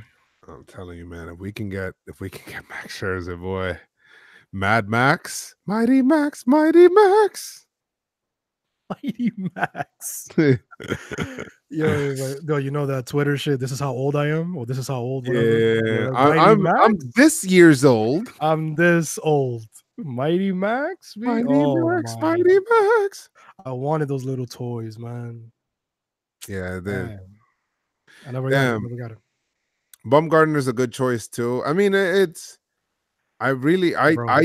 just love the way Madison Bumgarner pitches after he strikes people out and he's saying "fuck you" to them on the mound, and he's just cursing them out, and he's just cursing into his glove like a possessed man. I love that. And in the World Series or interleague play, his bat plays. His bat. Yeah, he swings the bat.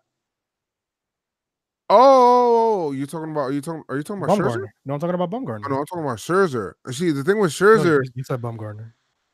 Well, my bad. Scherzer, he's out there, bro, and it's like he's to be honest. You know who Scherzer reminds me of? Like peak Randy Johnson on the mound, like that kind of like Okay, ferocious kind of attitude and kind of like he's out there. He doesn't just want to win. He wants to be out there to take your fucking soul. That's what he wants to do. He's here. So you saying that Scherzer has a shotgun gun? Yes, he's trying to take your soul. That's what he's trying to do. He has a shotgun gun. He does. Oh, he is trying to take the soul of the other team. I love that about him. The money, man. Money Max. The money, man. That's the only thing. It's just I wanted the Yankees to sign him. I wanted the Yankees to sign him when he was a free agent. I did too. Wait, was he traded from Arizona? No. Yeah, he was. He was traded from Arizona to Detroit. Then he became a free agent, and then he signed with the Nationals. I think that's what he did. But he's been very good. He's been very, very, very good. He's just been on the freaking Nationals who are cursed, and they suck. Bro, when you have a team like the Nationals suck elephant balls, bro. It's just there's just certain teams, and maybe one day we'll get into it. Like great teams that never won. And I know they did it for like the NBA, but for baseball, there's a lot. You know, Detroit is one of them. Especially in 2012, tough team. Obviously, the Yankees had a few teams that should have won. The Nationals for sure are up there. The Mets, maybe, I guess. The Mets should have probably tried to. They should have won that World Series that they were. Yeah, they should have won. What is it? 2015. Yep. 2015. Which they were making fun of Yankee fans like crazy. Yeah. It was like, oh, we run this town. It was like, oh, but you didn't. We won the town. That's funny. No, you didn't. You didn't win shit, obviously. We won. But I guess one day we'll get into that. One of the special podcasts episodes. Yeah. But yeah, man. So wait, I want to just bring this up before I guess I hang up here. And where is it? Yeah, fuck Pierce. I hate Steve Pierce. Yeah, I don't like Pierce. Somebody said that yeah, Stroman is a good choice too, Yorkie. Max Scherzer is not a good postseason pitcher. Oh, I looked at it. I was actually looking for his numbers. That's what you're looking for? I got it here. You got it? Okay. He's got. See, the thing is that you got to throw out his first time in 2011 because he had 10 earned runs in that first time. 10 earned runs in 15 innings is gonna give you a robust ERA. You know what I mean? But his career postseason ERA, right, is 3.73. Even with that situation in there. In 2013, he was. In 2012 postseason 2.80 or 2.08. 2013 2.82. I think he had one appearance in 2014. Yeah, only one game. He's given up a home run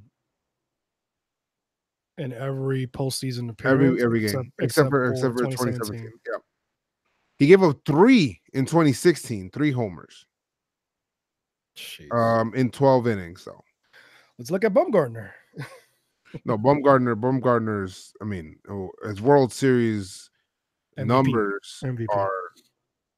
But the thing is that Bumgarner hasn't been there in a while either. You don't even know. Like, look, okay, these are his numbers right now, right? 3-5, 4.01 in the National League West. Remember, he's coming to the toughest division, right? His WHIP, 1.19. At least he won't have to face Yelich anymore. Yeah, exactly. Let's see his postseason numbers. When you're a god, man. 211. That's great. I'm not even gonna. There's no way around that. It really isn't. He had one. Scherzer's older. He's 30. But he hasn't been in the postseason since 2016. That's not his fault. It's not his fault. He did get into a freak accident. Wasn't it 2017? Yes. But a 211 ERA in 16 games. That's 102 innings. And I mean, do we have to talk about World Series? Because I mean, World Series ERA, that's the man only has a 0.25 ERA. He's gave up a quarter of a run in 3 World Series. Listen, I'm just saying. He's been there. He did the job. He's job. actually older. He's younger than Scherzer. Scherzer's 34. He's not owed the crazy amount of money. And he's not owed a crazy amount of money. All it will count is possibly maybe like 2 prospects. And they're gonna want an outfielder.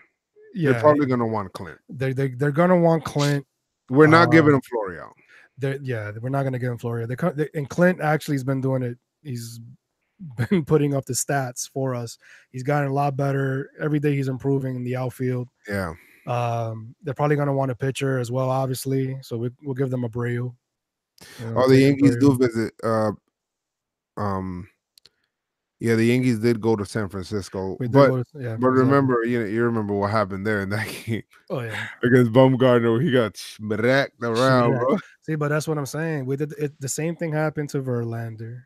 Verlander was getting smacked. But Verlander's always had that 97 in the pocket, bro. 97. It would not remember that season, Joe. He was actually losing velocity. He was getting smacked. Remember, we were like, yo, we're not going to get this guy. This guy's on the downside. I remember that conversation. And then he just completely turned it around. I'm just saying. I know Bumgarner has a lot of innings in his arm. Scherzer too. Scherzer too. They could easily go with Keuchel and go with a guy that's like a soft contact guy. If they wanted to do that, if Keuchel could keep the the ball low on the ground, I'm gonna do more research on Bumgarner and see about, because the Yankees this is what the Yankees like on pitchers, right? They love people that induce soft contact. They love people that don't allow many home runs. They love people that induce ground balls, and they love people that miss bats. If you think about it, the people that they have on their staff do that. Tanaka, he misses bats. He gives up the obligatory homer, but he misses bats. He induces ground balls. He does, he does all that. Paxton, the same. Severino, the same. Herman is actually one of the tops in missing bats. So let's look at Keuchel's stats from last year. He was 12-11. Keuchel, see, the thing is, Keuchel's stats they're not too impressive. They're not. I mean, still had a 3.74 ERA. Right, started 34 games, so that's pretty good. Health. 200 innings. He actually, exactly. 204.2 innings. How the hell did this guy get a contract? I don't understand. He had one complete game. 211 hits. More hits than innings pitched. Not what you want to see. 92 runs, 85 of them earned. 18 home runs allowed in 204 innings. So, I mean, take what you can from that. 153 strikeouts, 263 average against, 1.31 whip. That's pretty high. 263 is pretty high. Yeah. In this day and age. I'm just saying. We need something. He was never a strikeout guy either. He was never a strikeout, yeah. So he's not going to have it. But still, 154 with a guy who is a little high. Yeah. I don't know. I mean, his problem last year was that whip, bro. The 1.31 is really high. Yeah, that is. In my opinion. We'll see. I mean, we'll see. Look, in cash we trust. Whatever Cashman decides to do at this point in time, I can't. Who am I to question what the hell Cashman does? And at this point in time, there's nothing that we can do to question what Cashman does. He's just been too good with his job and what he's doing. It's just been way too good. So, I mean, that's it, really. Thank you guys for joining us in this stream. I got to edit this shit and put this up. And then get ready for work tomorrow, unfortunately. So, whatever. Anyway, all right, guys. I'm going to let you guys go for my part. Peace. You want to say bye to them, Chris? Peace out, guys. Peace out, Pinstripe Strong Army. Have a good night. Let's go. Deuces.